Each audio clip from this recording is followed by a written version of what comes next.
नमस्कार, सुस्वागतम. कसे आहात? मजेत ना? आणि आपला नेहमीचा आपुलकीचा प्रश्न मंडळी, हसताय ना? हसायलाच पाहिजे, कारण परत एकदा घेऊन आलोय आपल्या हक्काचा आपला लाडका कार्यक्रम, ज्याचं नाव आहे चला हवा उद्या महाराष्ट्र दौरा. आता परत एकदा प्रशांत दामले सर, मी तुमच्याकडे येणार आहे. साखर खाल्लेला माणूस. खरं तर इतकी सगळी गमतीदार मंडळी एकत्र येणार म्हटल्यानंतर रिहर्सल पण धमाल झाली असेल, तर रिहर्सल कशी होती आणि चंदू सरांनी किती शिस्त लावली? नाही, खरं सांगू का, म्हणजे चंकूबद्दल खूप ऐकून होतो, खूप तापट आहे, रागीट आहे. हो. पण समाऊ आमच्या रिहर्सलमध्ये त्याला मी इतका काही तापलेला किंवा रागवलेला असं काही बघितलं नाही. कारण बहुतेक हे विनोदी नाटक असल्यामुळे तो रागवायचं नाही असं ठरवून आला असावा. खूप हसला आणि खूप हसला तो. त्यामुळे नाटकाची रिहर्सल आमची खूप वेगळ्या पद्धतीने झाली आणि टेन्शनचा भाग नव्हता, कारण आम्ही सगळ्यांनी ठरवून रिकामी पार्टी घेऊनच समोर बसलो होतो आणि तो लिहित होता, रोजच्या रोज त्याच्यावर लिहित होता. गणित जमलं बरोबर. फार मजा घेतली पण चंदूनी प्रोसेसची. फार आमचा व्हॉट्सअप ग्रुप त्यांनी तयार केला. आणि रोज सकाळी तो घरातून निघतानाच, म्हणजे आम्ही आमच्या घरातून निघतानाच आम्हाला सूचना असायच्या की आज आपल्याला हे करायचं आहे, हा सीन करायचा आहे, याचं ब्लॉकिंग करायचं आणि हे वाचून ठेवा. म्हणजे धडकीच भरायची की प्रवासातच आता अभ्यास सुरू होता. संकर्षणकडे मला यायचं आता की संकर्षण, मी ऐकलं की चंद्रकांत कुलकर्णी यांचं दिग्दर्शन लाभलं. बऱ्याच वेळेला तुझा कान पकडला असेल. पकडायलाच पाहिजे, कारण आपण शिकत असतो, नवीन आहोत, शिकायला पाहिजे. पण ते कसे बोलतात हे बरंच ऑब्झर्वेशन आहे तुझं म्हणे. हे शेवटचंच नाटक असेल तर मी नक्कल करत नाही त्यांची, पण त्यांची काय एक अशी शैली आहे. आणि ते ना त्या रागाच्या किंवा ते त्यांचं मत सांगण्याच्या झोनमध्ये जर ते असतील तर ते कुणालाही, त्यांचा एक फार चांगला शब्द आहे, ते स्वतः सांगतात की माझं रागवणं हे ज्याला रागवतोय त्याच्यासाठी आणि माझ्या स्वतःसाठी कधी विषारी नसतं, ते त्यालाही मनातनं पटतं. असा तो बिनविषारी राग असतो त्यांचा. आमच्या सेटमध्ये काही पायऱ्या आहेत आणि झालं असं, जेव्हा नवीन नवीन सेट लागला, दामले सर त्या पायऱ्या चढत होते, त्या पायऱ्यांचा 3दा असा ठाप ठाप ठाप आवाज आला. तर चंकू सर आले आणि चंकू सर ओरडले दामले सरांवर, प्रशांत, अरे नटाचं स्किल असतं, ते पायऱ्या वाजू शकत नाही, 1 मिनिट मी करून दाखवतो. आणि ते चालले, ती एकदाही पायरी वाजली नाही. ह्याला उत्तर म्हणून दामले सर 10 वेळा त्या पायऱ्या चढले आणि उतरले न वाजू देता. हे एवढं साचलं ना मनात की काही व्हावं तर असं व्हावं आणि काही करावं तर असं करावं. हे एवढं कॉम्बिनेशन, म्हणजे हे शब्दात येते, याच्या पलीकडे आपण काही वेगळं सांगू नये. म्हणजे मी तरी चंकू त्याला इतका रागवायचा ना तरी तो हसायचा. त्याचं मला हसायला यायचं. नाही, आता म्हणजे ते कधी काय म्हणतील ना त्याची काही गंमत. एकदा काय झालं, मी बोलता बोलता सहज असा पाठमोरा झालो, तर ते आले, मला म्हणाले, तुझ्या पार्श्वभागाबद्दल तुला खूप कॉन्फिडन्स आहे का? तो इतका छान आहे का? तर तो नाहीये, तो नको दाखवू मला, तो समोरून बघ, असं म्हणून त्यांनी मला वळवलं. आणि जी नटाची एक नकळत बॅक होत असते, ज्याला आपण म्हणतो की तुझी बॅक झाली बॅक, ते आपण परत एकदा खूप दिवसांनी नाटक केल्यावर होतं. तर ते अशाही पद्धतीने रागवतात की ज्यातनं आपोआप विनोद तयार होतो. हे शुभांगीताईंनाही, म्हणजे आम्ही सगळ्यांनीच अनुभवलं, खूप मजा आली. पायरीचा किस्सा तर मला आवडलाच की न वाजवता ते जाऊ शकतो माणूस. प्रशांत दामले सरांनी एवढ्या वाजणाऱ्या पायऱ्या चढलेल्या आहेत, त्याही न वाजता चढायच्या, म्हणजे हे किती मोठी गोष्ट आहे. वा वा साबळे, वा वा वा. तर आता येणार सुमित राघवन यांच्याकडे. सुमित सर, यांच्या नाटकातले किस्से तर मी ऐकले. आता 103च्या तालमीत काय घडायचं हे ऐकायचं तुमच्याकडं. हे नाटक जेव्हा करायचं ठरलं तेव्हा नीरज आणि सुदीप बरोबर आम्ही तालमी सुरू केल्या. आणि मग हे आमचे अजून एक मुलगा होता आमच्याबरोबर, स्वानंद टिकेकर. तर आम्ही दोघं मिळून धमाल, म्हणजे अच्छा किती नाही म्हटलं तरी ते जात नाही ना, तुमच्यात थोडं कॉमेडी तर असतेच ना. सिरियस सीनमध्ये सुद्धा आम्ही मग एकमेकांकडे बघून काही ना काहीतरी, मग ही तिकडे अशी, मग नम्रता बिचारी सिरियसली, तो शेवटचा सीन तिचा सीन आहे, तो सिरियसली करायची. मग आम्ही जर असले की ती काहीतरी इंटेन्स चाललंय, मी उभी आहे आणि हा माझ्या बाजूला आहे, प्रत्येक वेळेला हे तुला तर मी 5 रुपये देतो, इकडे जाऊन चॉकलेट घेऊन ये, असं काहीही बोलायचा. बरं, असं म्हणून त्याचा चेहरा, त्यामुळे या दोघांना वाटायचं की माझंच काहीतरी प्रॉब्लेम आहे, म्हणजे मी शिव्या खाणार. कारण मी एका पॉईंटला म्हटलं नाही, रिहर्सल थांबवा, मी हसणार आहे, असं म्हणून मी 5 मिनिटं हसले, रिहर्सल थांबली आणि कुठे काय हिचं लक्षच नसतं बाबा रिहर्सलमध्ये. म्हणजे I was the whole the bullying person was be in the rehearsal. पण अशी खूप गमत. तर आज थुकरटवाडीमध्ये हे सगळे पाहुणे आलेले आहेत आणि काय थुकरटवाडी हे असं गाव आहे इथं बऱ्याच गोष्टी आहेत. म्हणजे स्वातंत्र्य मिळाल्यानंतर सुद्धा इकडे काही इंग्रज आहेतच अजून. असं वेगळंच आहे काहीतरी गणित.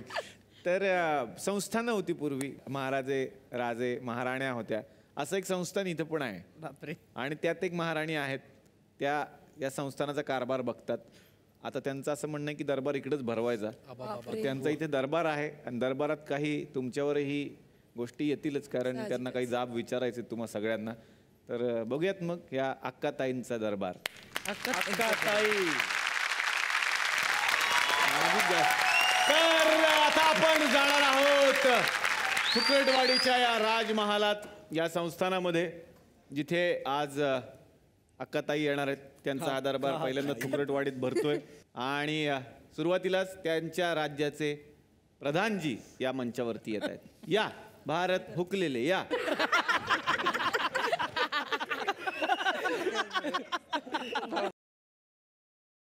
नमस्कार मंडळी, शांत बसा, गडबड करू नका. शांत बसा, गडबड करू नका. या राज्याचा प्रधान या नात्यानं मी या ठिकाणी आमच्या थुकरटवाडीच्या महाराणी यांना पाचा रण करीत आहे. तर त्याच्याबद्दल मी काय बोलणार. आमच्या महाराणी म्हणजे ज्या खातात नूडल हक्का, रंग म्हणजे त्यांचा एकदम काळा बुक्का. अशा आमच्या ताई आका येत आहेत हो.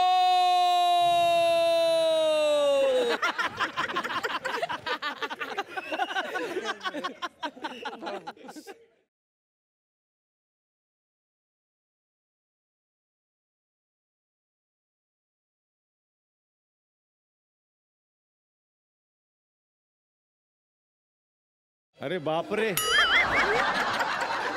प्रधानजी, येस महाराणी. मला सांगा, हा आपल्या स्थावर जंगम मालमत्तेविषयी काय माहिती?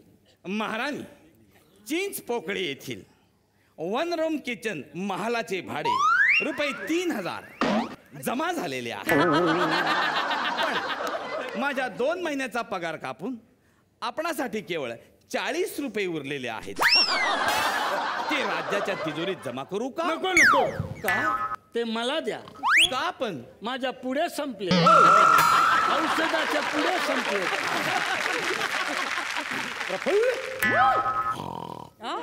काय प्रफुल्ल त्याचं नाव आहे? त्याचं नाव आहे. अरे देवा. अर्धा वडा खाणार? वडापाव काय खातोस? चिकन लॉलीपॉप खा. यासाठी आणले? हे काय आणले? हे घे. हे चिकन लॉलीपॉप आहे?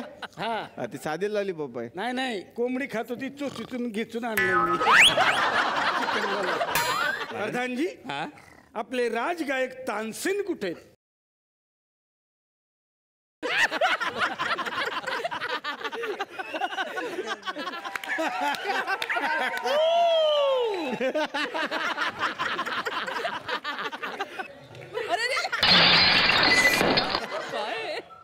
कोण कोण आहात तुम्ही? तानसेन. एकंदरीत वर्तमान तुम्ही तानसेन नाही, नॉनसेन्स जास्त वाटत. आम्ही राजगायक आहोत. आहा, हा, मग एखादं गाणं ऐकवा. आई आजारी आहे माझी. अंथरुणाला खिळूनच असते, हल्ली उठत पण नाही. दुकानात जायचं म्हणलं तरी पण तिला जाता येत नाही. पोराची फी भरायला पैसे नाही, शाळेतनं काढलं पोराला माझ्या. हॅलो हॅलो हा अरे बायको ए, सोडून ए, ए, मला- काय हे? रडगाणं.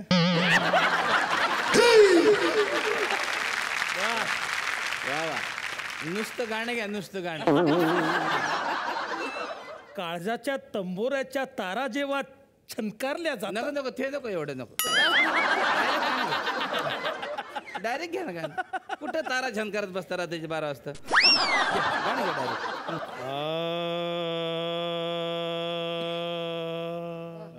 क्या क्या बात आहे.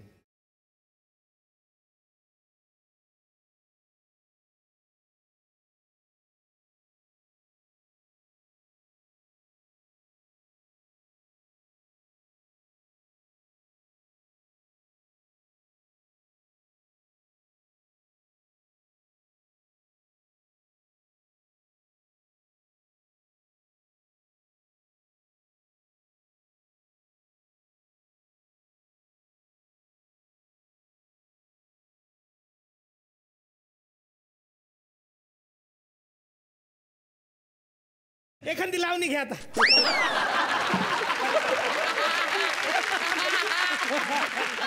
मला सांगा आमचे सुपुत्र कुठे आहेत?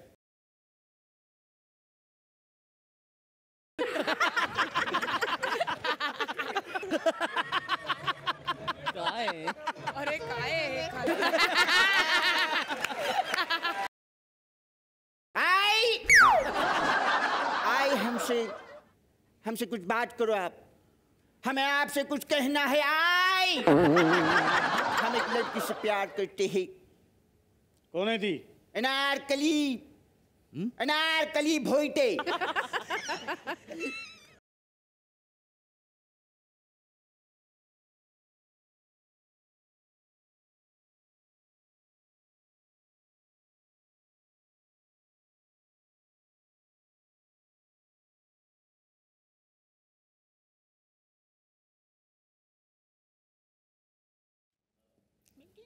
महारानी माफी चाहते हैं. बघा आल्या आल्या कॉफी पाहिजे हिला, चहा बटर द्या.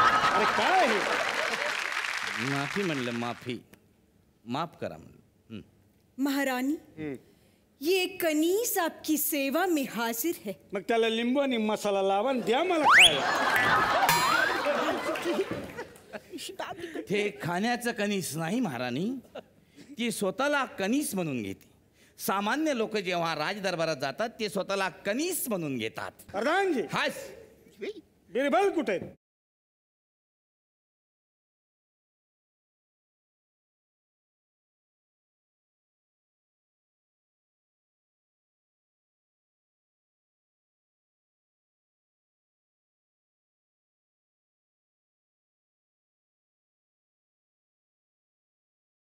अरे बिरबल एक सैराट मधला बाळ्या.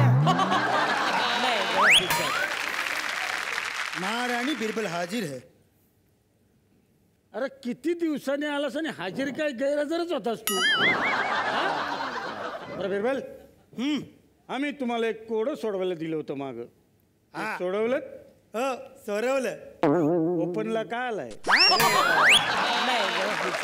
5 नंबरचं जे कोडं होतं ते तुम्ही सोडवलं का? हो राणी सरकार सोडवलं. तर बिरबल मला सांग, विचार.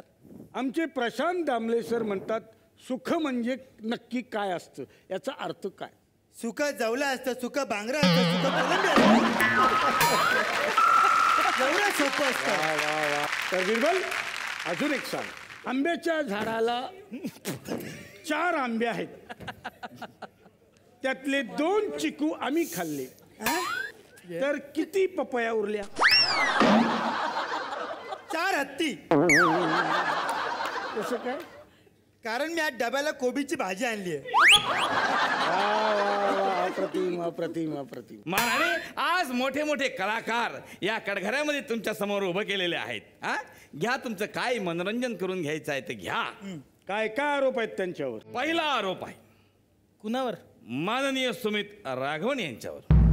त्यांच्यावर छोटा आरोप घ्या. कस का? ते मला जाम आवडते. तर सुमित राघवन यांच्यावर आरोप असा आहे की ते नेहमी हवेत असतात. म्हणजे मला एक सांगा सर, म्हणजे मोठा कलाकार झाल्यावर त्याचे पाय जमिनीवर असणं हे गरजेचं आहे का नाही? बिलकुल बिलकुल आहे ना. तुम्ही असा कसा आरोप केला डायरेक्टली? हवेत असतात वगैरे असं? त्यांचे पाय नसतात म्हणून सांग. जमिनीवर नसतात? जमिनीवर नसतात. कसं काय? असं आम्हाला कळलं आहे. कसं काय? की ते कधीही पायातलं पायतान काढत नाहीत. घरी गेल्यावर पण ते चप्पल घालूनच वावरतात, असा त्यांच्या घरचा आहेर या ठिकाणी आलेला आहे. हो खरं आहे, खरं. मला असं वाटतं की घरात बूट काढल्या काढल्या आपले पाय डायरेक्ट हाऊस स्लिपर्समध्ये जावेत. बाकी काही नाही, हाऊस आहे मला, बाकी काही नाही त्याची. नाही सर, तुम्ही एक्सप्लेन करायची गरज नाहीये सर. अरे बापरे. अरे असेल एखाद्याच्या घरात फरशी नसेल तर काय प्रॉब्लेम आहे? तुम्ही डायरेक्ट विचारता म्हणजे नसेल एखाद्याच्या घरी झाडू मारत कुणी, तुम्हाला काय प्रॉब्लेम आहे? आणि खुद्द राजकुमार साहेब त्यांना बोलून गेलेत की आपके हसीन पैर जमीन पर मत रखना, कळलं का मला? म्हणून तो माणूस चपला घालतो, जमिनीवर पाय ठेवत नाही सर. पण सर एकच फक्त सजेशन आहे म्हणजे माझं तुमच्यासाठी, की मी तुमच्यासाठी खास असं डॉक्टर चप्पल आणली आहे. बघा सर, डॉक्टर म्हणजे चप्पल आहे सर, तुम्हाला सांगतो मी. स्पेशल आहे ही घालता चांगली असते. याच्यात काही मॅग्नेट वगैरे आहे काय म्हणजे नाही डॉक्टर निलेश साबळेची आहे, ढापून आणली आहे मी. Seriously, तर ती बघा सर. डोळेवाली चप्पल आहे. हा डोळेवाली चप्पल आहे, डोळा आहे त्याला एक. मिनिट हे निलेश साबळे चप्पल एवढे घासले कस काय इंडस्ट्रीत स्वतःला उभं राहण्यासाठी टाचा किती घासाव्या लागतात ह्याच्यात आणि तरी पण तुम्ही नशीब समजा की मी फक्त चप्पल.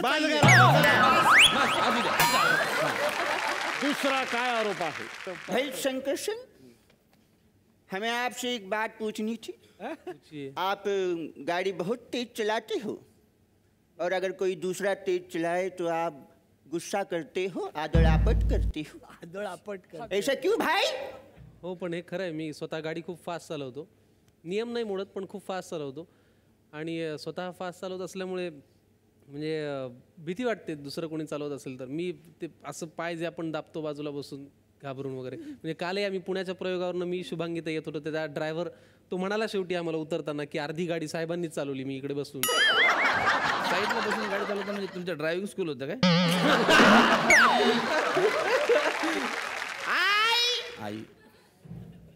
आई, हम इस लड़की से मोहब्बत करते हैं, प्यार करते हैं, शादी करना चाहते हैं.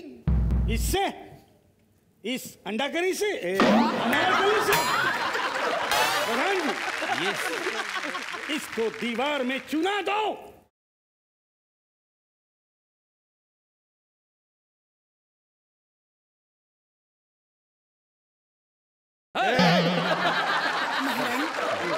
मला स्वयंपाक सुद्धा येतो.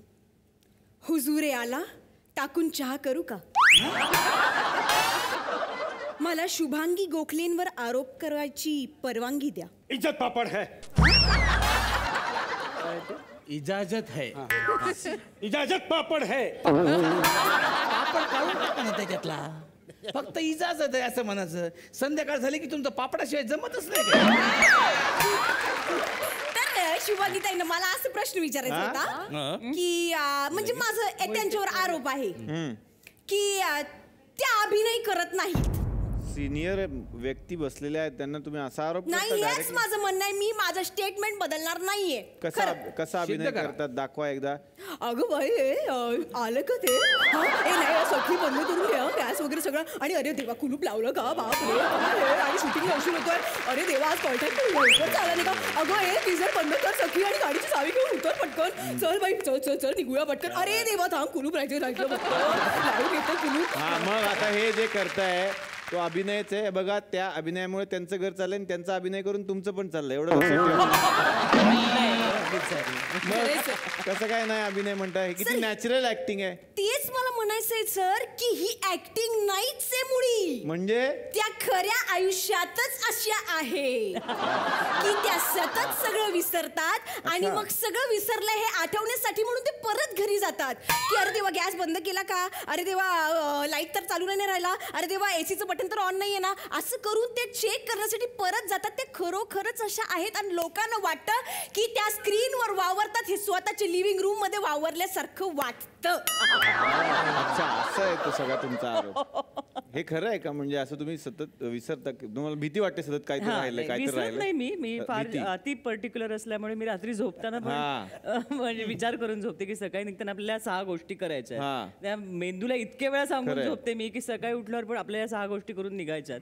आणि मग निघाल्यानंतर वाटतं की आपण केल्या आहेत का त्या. म्हणून मी कधी कधी पार्किंग मधनं किंवा गेटच्या बाहेरून परत वर घरी येऊन गॅस गिझर सगळं चेक करून पुन्हा होतं. म्हणजे सखी गमतीने म्हणते आदल्या दिवशीच बॅग भरून ठेवते आणि टूथब्रशला पेस्ट पण लावून ठेवते.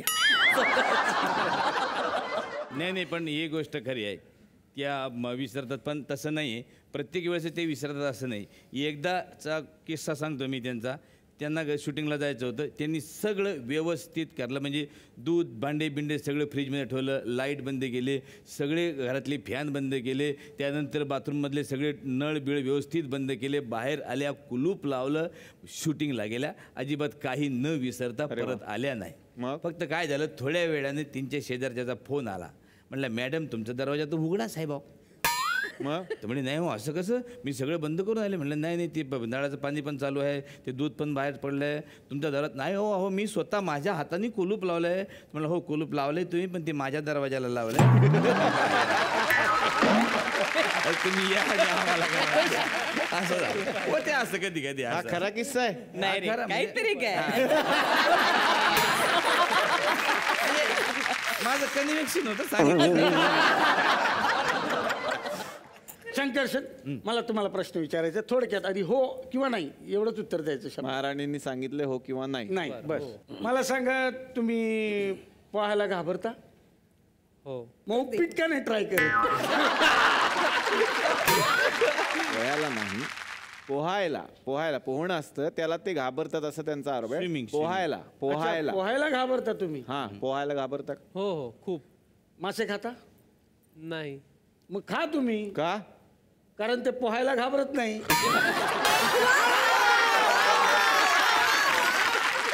हे सगळे आता आरोप संपलेले आहेत महाराणी. तर तुमच्या आदेशानुसार आपण तानसेन यांना थोडंसं गायला लावूया. आमची इच्छा आहे तानसेन यांनी दीप राग गावा.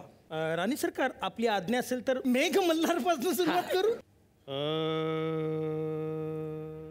क्या बात है, वाह, बहुत कमाल की है भाई. ये रे पावसा. हा मेघ मल्हार गाताय का? मेघ मल्हार. अच्छा. पाऊस पडेल बघा आता थोडा. कुठं शांत पड- चित्ताने डोळे मिटा सगळ्यांनी आणि बघा फक्त अनुभव घ्या.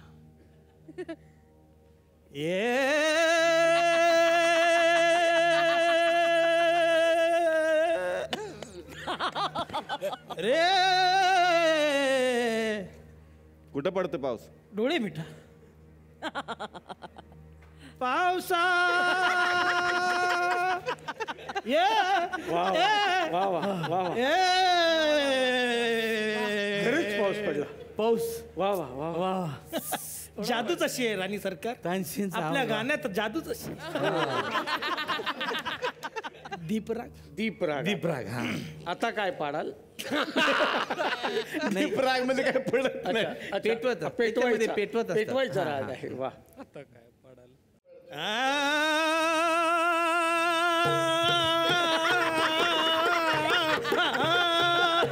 झिंग झिंग झिंग झिंग झिंगा. झिंग झिंग झिंग झिंग झिंग झिंगाट दीपराग.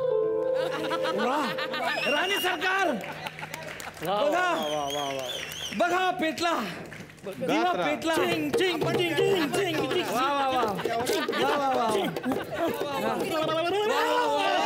ए, इकडे पेटला काहीतरी. राणी सरकार सीट चढते सीट चढते सीट. काय काय ए, तुमची नाही हे आसन आसन आसन जळते. आज या ठिकाणी हा दरबार समाप्त झाला असं मी घोषित करतो. ह्यांना उचला जरा राणी सरकार.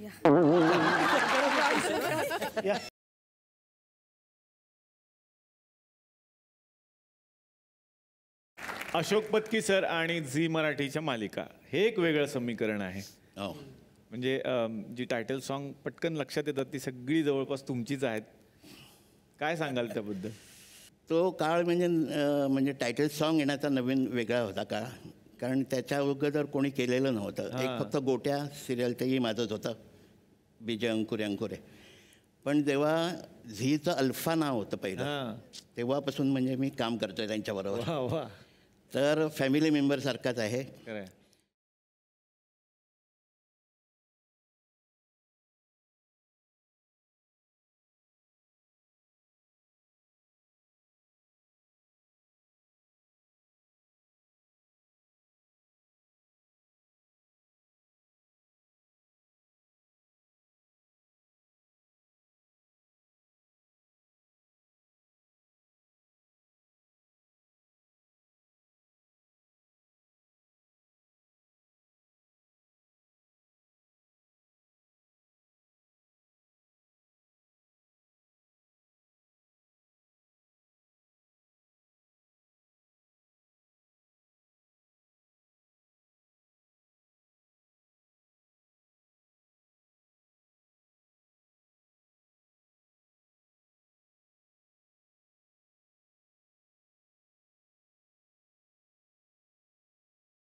वा वा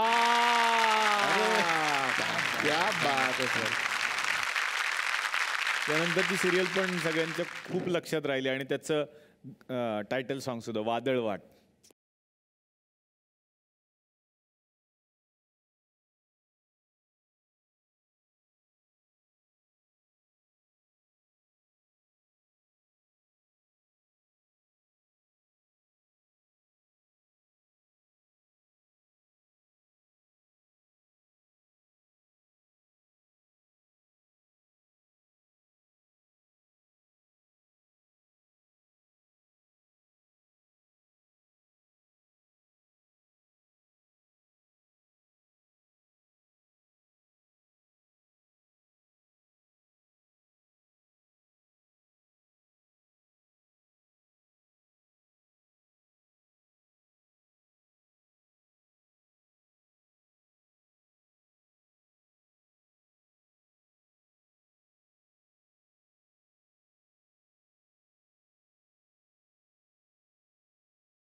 क्या बात आहे. खरंच अरे बसा बसा. हे असं काय. थँक्यू.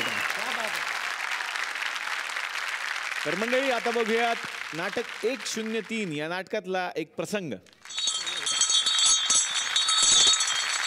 मी त्या सगळ्या कॉपीज काढून ठेवीन, त्याच्यानंतर तू काम सुरू कर. ते सुद्धा मी सांगीन तसं आणि मी सांगीन तेच. ओके. कॉपीज काढायची गरज नाहीये, माझ्या लक्षात आहे सगळं. तोपर्यंत लॅपटॉप वापर, माझा सॉफ्ट कॉपीज आहेत त्याच्यावर. गरज नाहीये, मला पाठ आहे. या राईट प्लीज. सगळ्यात आधी पुरुषोत्तम आणि चारुलता केळकर, त्यांची 3 मुलं परमानंद, पूर्णानंद आणि सदानंद. परमानंदाचं लग्न भाग्यलक्ष्मीशी, त्यांना 2 मुलं मंदार आणि हर्षदा. पूर्णानंदाचं लग्न मीनाक्षीशी, त्यांना 2 मुली अनिता आणि छाया. सदानंदाचं लग्न चित्राशी, त्यांना एकही मूल नाही. हर्षदाची डायरी, ज्या डायरीमध्ये शेवटच्या पानावरती काही इनिशियल्स आणि त्याच्या पुढे काही नंबर्स लिहिलेत. त्याच्यानंतर 17 जुलै 1995 या दिवशी अंबोलीत घडलेल्या घटनांची यादी आणि तिथे विश्वासरावांचे रिपोर्ट्स.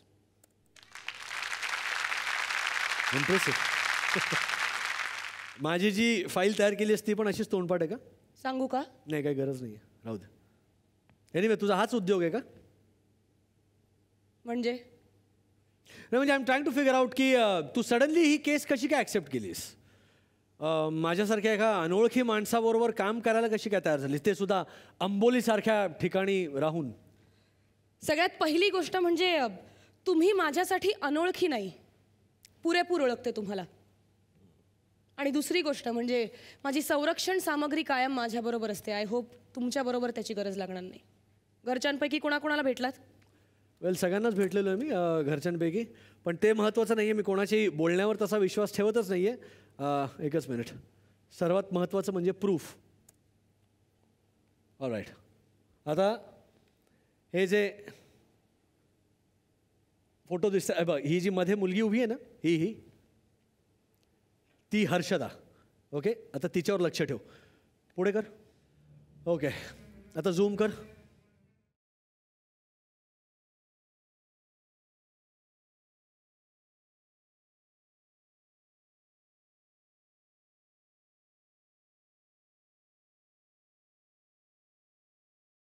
समजा मी हर्षदा आहे, मी इथे रॅलीकडे बघते, मी हसते, खुश आहे, मैत्रिणींशी बोलते, आणि इतक्यात मला समोर असं काहीतरी किंवा असं कोणीतरी दिसतं ज्याला बघून मी घाबरते आणि मी तिकडनं निघून जाते. तिला काय दिसलं असेल समोर? हर्षदाच्या मैत्रिणींशी आपण बोललो तर?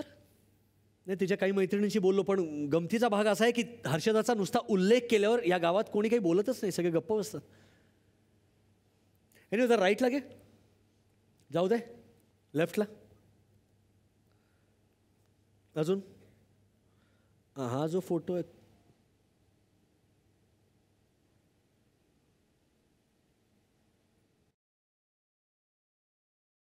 त्याच्या खांद्यावर झूम कर.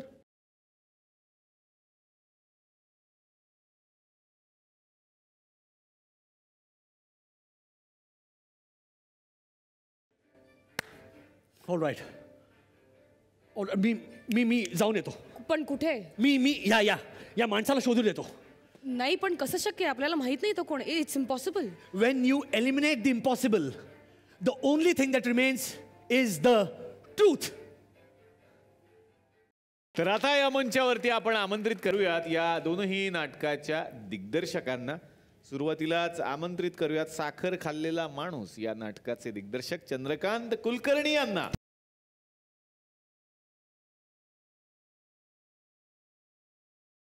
आणि आपण आता स्वागत करूयात 103 या नाटकाचे दिग्दर्शक नीरज शिरवईकर आणि सुदीप मोडक यांना.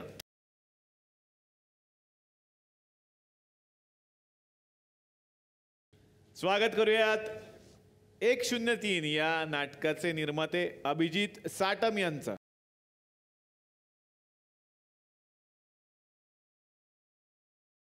स्वागत करूया साखर खाल्लेला माणूस या नाटकाचे निर्माते चंद्रकांत लोहकरे.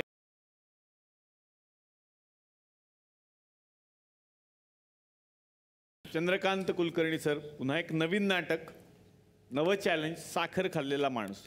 तुम्ही वेगवेगळे विषय हाताळत असता. ही ब्लॅक कॉमेडी आहे, काय सांगाल? शुगर कोटेड ब्लॅक कॉमेडी आहे. वा. आणि ज्याला आपण असं म्हणतो की ताणतणाव सगळ्यांना आहेत आणि आपल्यापैकी जवळपास आत्ताच्या परिस्थितीत आजूबाजूला वावरणारा प्रत्येकजण कशाने तरी ग्रस्त आहे आणि एका वेगामध्ये आपण सामील झालो, एका आवेगामध्ये सामील झालो आणि त्याच्यामध्ये आपण काहीतरी गमावतो आहे. ते आपल्याला त्या स्पीडमध्ये काहीच लक्षात येत नाही आहे. तर आपलीच पात्र आपल्याच रूपाने समोर उभी असलेली बघणं आणि आपल्याला काहीतरी त्यातलं जाणवणं आणि तशा पद्धतीचं हे नाटक आहे. खूप छान पद्धतीने या नाटकाची प्रोसेस अनुभवता आली आणि मला स्वतःला बऱ्याच दिवसांनी असं झालं की स्वतःचाच प्रयोग प्रेक्षकांमध्ये बसून बघताना मजा आली. आता नीरज आणि सुदीप, तुम्हाला विचारायचं तुमच्या या नाटकाचा अनुभव आणि काय सांगाल 103 बद्दल? नाटक जेव्हा सुरुवातीला मी लिहिलं तेव्हा नीरज बरोबरच सुरुवात केली होती मी. म्हणजे पहिल्यांदा जेव्हा ऐकवलं की असं काहीतरी करायचं आहे या विषयावर, तर सगळ्यात आधी नीरजला सांगितलं आणि मग आम्ही एकत्रच ते डेव्हलप करत गेलो. पण ह्या नाटकाला इतका महत्त्वाचा विषय मांडताना फारच महत्त्वाचे व्यक्तिमत्व ह्यात इन्वॉल्व्ह होणं फार गरजेचं होतं. नाहीतर हे नाटक ज्या स्तरावर किंवा ज्या लेवलवर आत्ता परफॉर्म होतं हे झालं नसतं आणि जे स्टँडिंग ओवेशन मागचे 10 प्रयोग आम्हाला मिळतं आहे ते शक्य नसतं जर का ही मंडळी इन्वॉल्व्ह झाली नसती. वा वा. आणि 103 या नाटकाच्या निमित्तानं आज इथे या नाटकातले आणखी कलाकार आलेले आहेत. गुरुराज अवधानी सरांसाठी एकदा जोरदार टाळ्या, त्यांचं स्वागत. अभिनेत्री नम्रता कदम यांच्यासाठी जोरदार टाळ्या. सागर आठवलेकर यांच्यासाठी जोरदार टाळ्या झाल्या पाहिजे. संजय देशपांडे यांचंही या मंचावरती स्वागत. अभिजित साटम निर्माते आहेत, ते मंचावरती बसलेले आहेत. निर्मात्या रुजुता चव्हाण यांच्यासाठी एकदा जोरदार टाळ्या आणि निर्माते नरेन चव्हाण यांच्यासाठी जोरदार टाळ्या झाल्या पाहिजे. तर आता येणार आहे निर्मात्यांकडे. अभिजित सर, काय सांगाल तुमच्या नाटकाबद्दल? मी हे नाटक जेव्हा ऐकलं, I just wanted to be a part of this play. म्हणजे आम्ही नेहमी म्हणतो की जर त्या थिएटरमध्ये जर 400-500 लोक असतील, त्याच्यातल्या जर 50% बायका असतील, कोणाला कधी गरज पडू नये ह्याची, पण त्याच्यातल्या त्या ज्या बायका आहेत कुठल्याही कधीही संकटात अडकल्यात, तर 103 हा क्रमांक कधीतरी it can be a life saver for everyone who has seen this play and who will keep seeing this play. Chandrakant sir, आता तुमच्याकडे येणार आहे. तुम्ही काय सांगाल साखर खाल्लेला माणूस बद्दल? लोकांचा रिस्पॉन्स जो काही ह्या प्रयोगांना मिळतोय, आम्ही स्वतःसुद्धा भारावलो आहोत. लोकांना हे नाटक आवडतं आहे. त्यांना इनफॅक्ट जास्त रिलेट करतं हे नाटक, कारण हा विषय फक्त मुंबई, महाराष्ट्र, भारत एवढ्यापुरता मर्यादित नाही, तर हा जगभरातला आहे आणि जगभरातल्या प्रत्येक कुटुंबातला आहे. तो त्यांना त्यांचा वाटतो आणि तो फार हलका फुलका, गंमतशीर आणि खूप छान पद्धतीने प्रेझेंट येतो. त्याच्यामुळे ते जास्त गंमतशीर झालं आहे आणि मजा येते करायला हे. आमच्याकडे एक कीर्तनकार बुवा आहेत, ते येतात आणि एक निरूपण करतात. तर कीर्तनकार बुवांना या मंचावरती आमंत्रित करूया. जोरदार टाळ्या त्यांच्यासाठी. बोला विठाला विठाला विठाला विठाला विठाला विठाला विठाला विठाला विठाला विठाला विठाला विठाला विठाला विठाला विठाला. ओ वा वा बुवा, स्वागत तुमचं परत एकदा. नमस्कार नमस्कार. आज नमस्कार. काय विषय? आजकाल म्हणजे एकच विशेष आहे आपल्या देशात. तुम्हाला सांगतो मंडळी, आजकाल म्हणजे देशप्रेमाची लाट येईल आपल्या देशात. जो उठते तो म्हणते मी भ्रष्टाचार सहन करणार नाही, मी भ्रष्टाचार सहन करणार नाही. साहजिक मला एक गोष्ट समजून नाही राहिली, जो तो भ्रष्टाचाराच्या खिलाफ आहे, मग भ्रष्टाचार करून कोण राहिलं? अरे भ्रष्टाचार तुम्ही आम्ही करून राहिलो. खोटं बोलणार नाही साहेब, खरं सांगतो. नुसतं पैसे खाणं म्हणजे भ्रष्टाचार आहे असं नाही आहे. तर काळ्याचे पांढरे होत असताना पाहून गुपचूप राहणं यालाही भ्रष्टाचारच म्हणतात. बरोबर आहे खोटं? हो बरोबर आहे. म्हणजे आजकाल तर काही लोकांचा अलगच प्रॉब्लेम आहे. त्याचं म्हणणं असं आहे का मी एकटा चांगला आहे, पण माझ्या अवतीभोवती वाईट लोक आहेत, मी काय करू? आहे की नाही बा? तुम्हाला एक गोष्ट सांगतो. एकदा एका जंगलात आग लागली. सगळे प्राणी तितर बितर झाले, पळायला लागले, इकडे तिकडे पक्षी उडायला लागले. पण एक चिमणी होती. एक चिमणी ते तळ्यातलं पाणी आपल्या चोचीत आणे आणि आग विझवण्याचा प्रयत्न करे. हा सगळा खेळ एक कावळा पाहून राहिला होता. अहो तुला एवढ्या चोचीनं कशी का आग विझन? चिमणी म्हणे आग विझन का नाही हे मला माहित नाही, पण प्रयत्न करत राहणं हे माय काम. आणि एक गोष्ट लक्षात ठेव कावळ्या, जेव्हा याचा इतिहास लिहिला जाईल तेव्हा तुझं नाव पळून जाणाऱ्याच्या लिस्टमध्ये असेल आणि माझं नाव आग विझवणाऱ्याच्या लिस्टमध्ये असेल. अशी ती चिमणी. याले म्हणते देशभक्ती. छोट्या छोट्या गोष्टी काय करू शकतात हे तुम्हाला माहिती नाही आहे. आमच्या मास्तरांनी सांगितलं का इतिहासात अशी नोंद झाली पाहिजे तुमच्या नावाची जशी चिमणीची झाली. तर महाबाजूचं पोट्ट म्हणे मले का माझं नाव इतिहासात आहे म्हणे. मी म्हटलं बा तुझं नाव इतिहासात कसं आहे? म्हणे पाय. त्यांनी इतिहासाचं पुस्तक मला उघडून दाखवलं आणि त्यानं आपलं नाव इतिहासाच्या प्रत्येक पानावर लिहिलं होतं. म्हणे पाय आता मी पानिपतच्या लढाईत पण आहे आणि झाशीच्या लढाईत पण आहे. अरे वा, अशा मेंटॅलिटीची लोक आता वाढत चाललेले आहे. पण छोट्या छोट्या गोष्टी काय करू शकतात तुम्हाला सांगतो. बायको नवऱ्याला घाबरत नाही, पण झुरळायला घाबरते.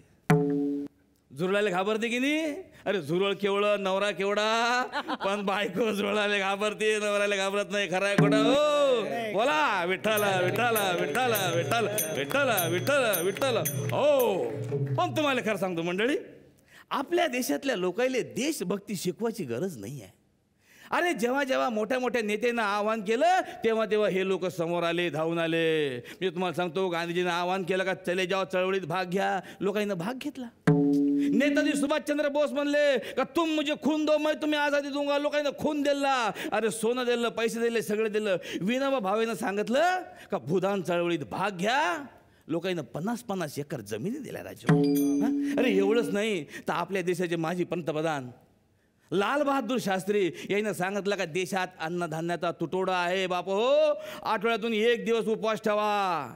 तुम्हाला सांगतो त्यावेळेस सगळ्या लोकांना सोमवार पाळला आणि तो सोमवार आजही शास्त्री सोमवार म्हणून ओळखला जाते. आजही खेड्यापाड्यात असे लोक आहेत का जे शास्त्री सोमवार पाळतात. याले म्हणते देशभक्ती. नाही तर आजकाल तर इतका अचपतंबा झालाय तुम्हाला सांगतो का लोक लाईनीत उभे राहते त्याला पण देशभक्ती म्हणतात. अरे काही लोक तर टॅक्स भरतात त्याला पण देशभक्ती म्हणतात. खरं खोटं? हो बोला विठ्ठला विठ्ठला विठ्ठला विठ्ठला विठ्ठला विठ्ठला विठ्ठला. हो तर साधू संत म्हणतात का त्याग केला पाहिजे, त्याग केला पाहिजे. तुम्हाला सांगतो एक छोटीशी गोष्ट. एक कर्नाटकचं पोरग हरीश नावाचं, म्हणजे आपली परिस्थिती सुधारली पाहिजे, आपल्या आईले म्हातारपणी चांगले दिवस पाहायला भेटले पाहिजे म्हणून ते पोरग त्या बेंगलोरमध्ये सर्व्हिस करत होतं. आणि महिन्यातून 2 वेळा त्याच्या बाईकवर आपल्या आईला भेटायला जाय. पण आई प्रत्येक वेळी सांगे बाबू हे गाडी आहे, हे जपून चालव, जोरदार चालू नको, रेसिंग करू नको. पोरानं आईचं ऐकलं आपल्या बाईकवर मागं लिहिलं. आई म्हणते नो रेसिंग. शिस्तीत गाडी चालवली. पण एक दिवस तुम्हाला सांगतो, एक दिवस एका ट्रकनं त्याला ओढवलं. पोराचे 2 तुकडे झाले, रस्त्यावर पडले होते. 15 मिनिटं पोरगं तडफडत होतं, पण त्याच्या तोंडी एकच वाक्य होतं की मला अवयव दान करायचे आहेत. बापा हो मला अवयव दान करायचे आहेत. तुम्हाला सांगतो पोरगं गेलं पण डोळे कामी आले त्याचे. अरे आपल्या देशात किडन्या लिव्हर भेटत नाही म्हणून काही लोक मरतात आणि मेल्यावर काय अरे पैसा आपण नेऊ शकत नाही, डोळे नेऊन तरी करणार काय तुम्ही? आणि तुम्हाला खरं सांगतो, माणसाची किंमत मेल्यावरच आहे. तुम्ही जाऊन पहा माहितीत कोणाच्या, लोक गुपचूप गुपचूप बोलतात. तुम्हाला सांगतो रायो, आयुष्यात कधी कोणाला 5 पैशाची मदत नाही केली आहे ना, पण माणूस चांगला होता. अरे त्या माणसाला लोक चांगले म्हणतात, तर तुम्ही उद्या डोळे दिल्यावर तुमचा तर जय जयकार करतील की नाही? खरा खोटा हो, बोला विठ्ठला विठ्ठला विठ्ठला विठ्ठला विठ्ठला विठ्ठला. हो, मी काही तुम्हाला जास्त सांगणार नाही, पण छोट्या छोट्या गोष्टीमध्ये किती ताकद राहते हे मी तुम्हाला सांगतो. म्हणून तुम्हाला एक छोट्या माणसाची एक मोठी गोष्ट सांगतो. आपल्या देशाचे पंतप्रधान लाल बहादूर शास्त्री, जय जवान जय किसानचा नारा देणारे लाल बहादूर शास्त्री जेव्हा शाळेत होते तेव्हा डोक्यावर दप्तर घेऊन गंगा नदी पोहून जात होते. पण हेच लाल बहादूर शास्त्री जेव्हा पंतप्रधान झाले तेव्हा तिनं काय करिश्मा केला हे अख्ख्या जगानं पाहिलं आहे का नाही? मधून मला वाटतं काही 17-18 महिने ते पंतप्रधान असतील. पण तुम्हाला सांगतो, त्यावेळेस पाकिस्तानचा अध्यक्ष अयूब खान ह्यानं विचार केला का हा 26 इंच छातीचा माणूस जोपर्यंत भारताचा पंतप्रधान आहे तोपर्यंत भारताला आपण येऊ हारू. आव देखा ना ताव देखा, त्या अयूब खाननं आक्रमण केलं.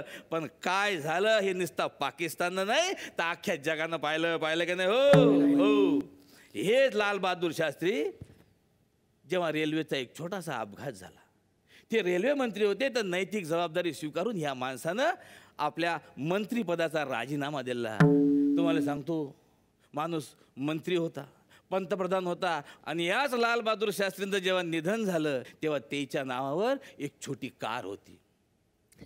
पण त्या कारचं लोन बाकी होतं. माय बापू, असे नेते आपल्या देशात होऊन गेले हे सांगूनही तुम्हाला खरं वाटणार नाही. त्याच लाल बहादूर शास्त्रीचं एक छोटंसं वाक्य असं होतं का छोटी छोटी चीजें ही बड़ा काम कर जाती है. खरा खोडा हो, बोला विठ्ठल विठ्ठल विठ्ठल विठ्ठल विठ्ठल विठ्ठल विठ्ठल. म्हणून म्हणतो का सोशल नेटवर्कवर देशभक्तीच्या निस्ता गप्पा मारत बसू नका, काहीतरी क्रिएटिव्ह काम करा. खरा खोडा बोला मग आता विठ्ठल विठ्ठल विठ्ठल विठ्ठल विठ्ठल विठ्ठल विठ्ठल. ओ वा वा, बुवांसाठी खरंच जोरदार टाळ्या. फार सुंदर त्यांनी आजचा विषय मांडला. कालच्या आणि आजच्या भागात हे सगळे पाहुणे आपल्या मंचावरती आले. दोनही नाटकांना पुन्हा एकदा खूप साऱ्या शुभेच्छा देतो. या पाहुण्यांना मिळते एक आठवण भेट.